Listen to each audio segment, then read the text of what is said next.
Welcome, curious minds, to the deep dive. Great to be here. Today, we're exploring something pretty critical, maybe even surprising. Yeah. It's the massive energy demands of artificial intelligence. Right.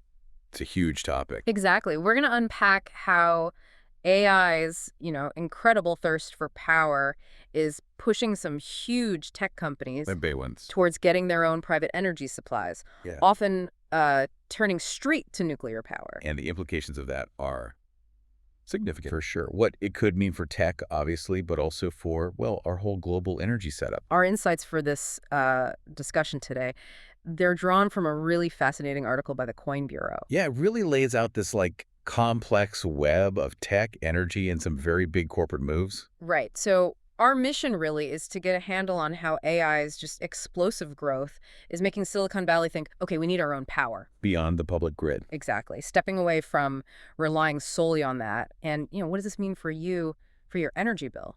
And the wider picture, too, right? Absolutely. The societal effects, environmental, even geopolitical ripples that are, well, already starting. And believe me, the amount of energy AI uses, it's kind of stunning when you look closely. It really is. Like a simple AI query, it can use way, way more electricity than you'd probably guess for just a quick digital thing. Yeah, the difference is stark. Okay, so let's unpack this then.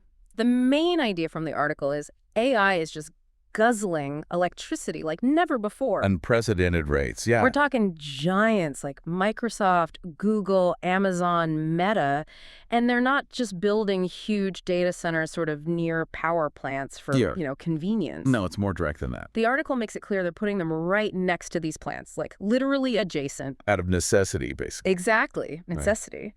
The worry, as the source spells out, is that without locking down this private power, AI growth could actually mess with the public grids badly. Leading to potential blackouts, maybe? Yeah, rolling blackouts and energy bills just shooting up for everybody else. Quite a picture. And the numbers, well, they back it up. AI's energy appetite is just staggering. Give us some examples. Okay, so one ChatGPT query uses 10 times the electricity of a standard Google search. 10 times. Wow. For one query. Yeah. And think about training these models. The article notes training GPT-3, just that one model, used enough electricity to power 120 U.S. homes for a whole year. For a year, just training it. Right. Gives you a sense of the scale. Yeah. And looking ahead, the projections are even, well, more concerning. How so? AI data centers could pretty much double global data center electricity use by 2026. Double it. Yeah, hitting maybe 1,000 terawatt hours a year. Which is how much? It's more electricity than Japan uses in total annually. More than Japan. And it's not some far-off thing. Like in Virginia right now, data centers already pulled 20% of all the electricity sold by the biggest utility there. 20%, just in Virginia. So, okay, this huge, fast-growing demand, what does that actually mean for the grids we have now? The one's supposed to handle all this? That's the million-dollar question, isn't it? Because our current infrastructure, it's old. How old? The U.S. grid, for example, hasn't had major upgrades since, the color TV era. Seriously. Wow, okay. It was designed for a different world. Yeah. More spread out power use like PCs. Mm-hmm. Not these giant concentrated power vacuums that are modern data centers. So it's just not built for it. Pretty much. And some places are already feeling the strain. Mm-hmm. The article mentions Ireland. Yeah. They're projecting data centers will use almost a third, 32% of their national electricity by 2027. A third of the country's power. Yeah. And they've already had to hit the brakes, put moratoriums on new data centers in urban areas just to cope.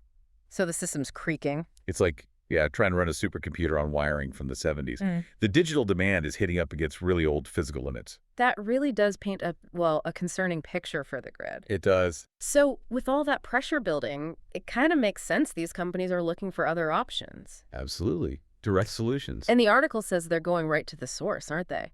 This bit on corporate power plays is really eye-opening. Some big moves being made. Yeah, like Microsoft signed a 20-year deal to restart Unit 1 at 3 Mile Island, the nuclear plant. That's right, the famous one. Supplying 835 megawatts exclusively just for their data centers. And 835 megawatts is a lot of power. It's huge, like enough for hundreds of thousands of homes, roughly, Yeah. all going to one company's AI. And Amazon's doing similar things. Oh, yeah. Amazon bought a 960-megawatt facility right beside the Susquehanna nuclear station. Also nuclear. Yep. And get this, with direct transmission lines, bypassing the public grid entirely. Wow. Direct connection. And Google, they've actually ordered multiple small modular reactors, SMRs. Ah, the SMRs, which are interesting bets. Yeah, the article points out SMR projects are kind of notorious for being way over budget and seriously delayed. But they're still ordering them. It shows the urgency, I guess. It really does. So what's fascinating, or maybe worrying, is what these private power deals mean for, the rest of us, the public. Right. That's a key question the article raises. The broader impacts. Environmentally, socially. Let's talk about that. Environmentally. Well, despite all the net zero talk from big tech, Yeah, you hear that a lot. their emissions are actually going up. Microsoft's, for instance, up 30% since 2020, according to the source. 30%, even with the pledges. Yeah. And kind of ironically, these data centers are sometimes leading to old coal plants Coal. that were supposed to be retired being fired back up again. Yeah. Which is, a big step backwards for climate efforts. That seems completely counterintuitive. It does. And then there's water. Cooling these massive centers takes enormous amounts of water. I hadn't even thought about that. Google, just as one example, used almost 20 billion liters in 2022. Billion with a B. Yep. And sometimes that means they're competing directly with towns and cities for water, especially during droughts. So it puts pressure on local resources, too. Definitely. Which brings up that crucial question the article poses. Who really pays the price for all this? Right. For local communities, it often translates into higher energy bills.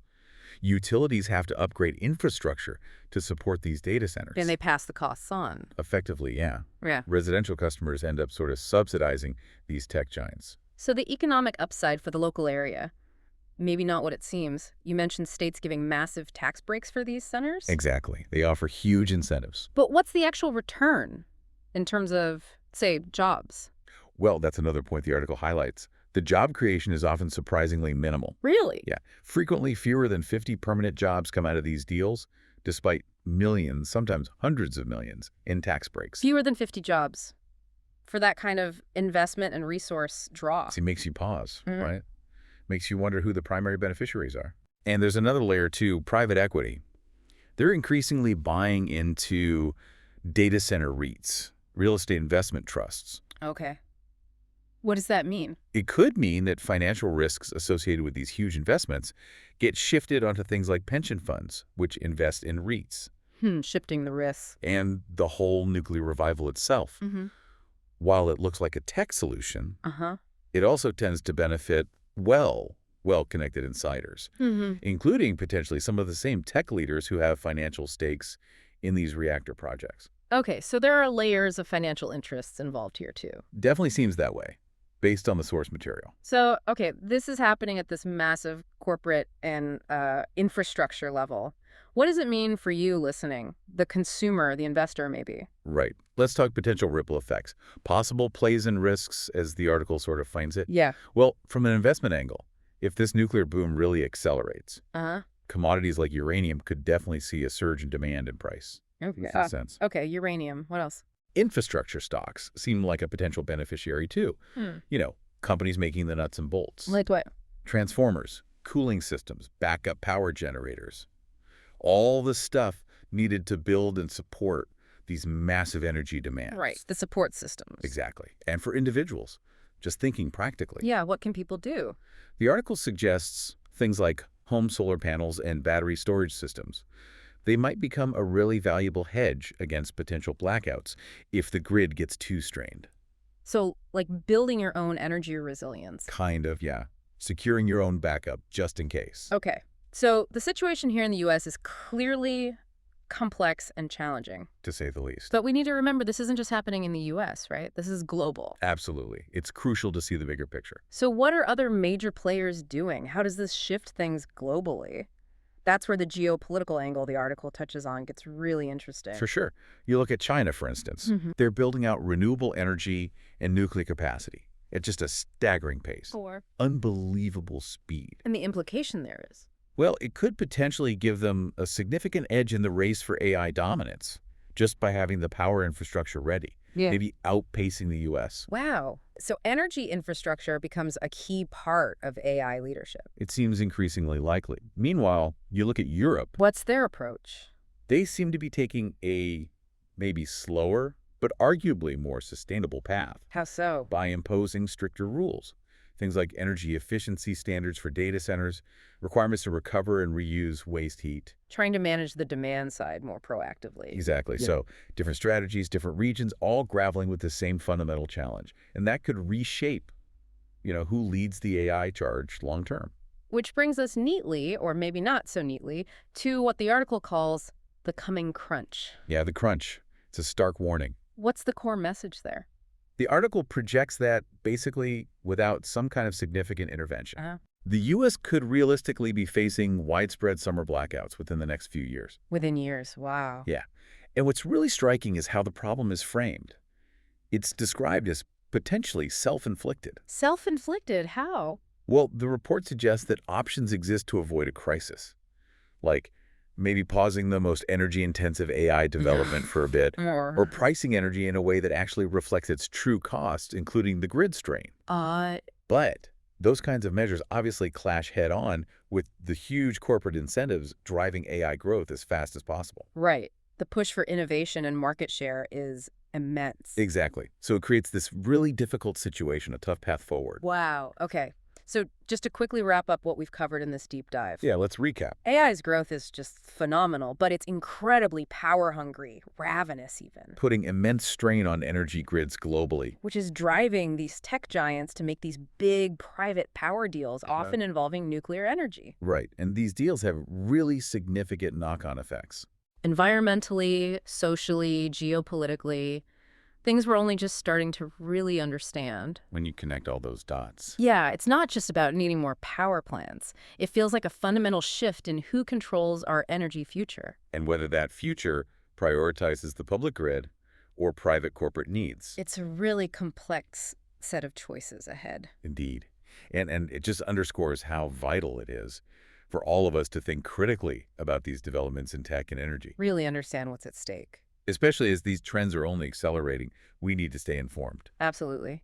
And just to leave you with one final, really provocative thought from the article, something to chew on after this. Okay. If the lights go out in 2026, it may be because chatbots, not climate change, push the grid over the edge. Wow. And the irony is that AI will be there to explain the blackout if you can find a way to charge your phone. That's quite the closing thought. It is. So keep exploring, keep asking questions, and stay curious.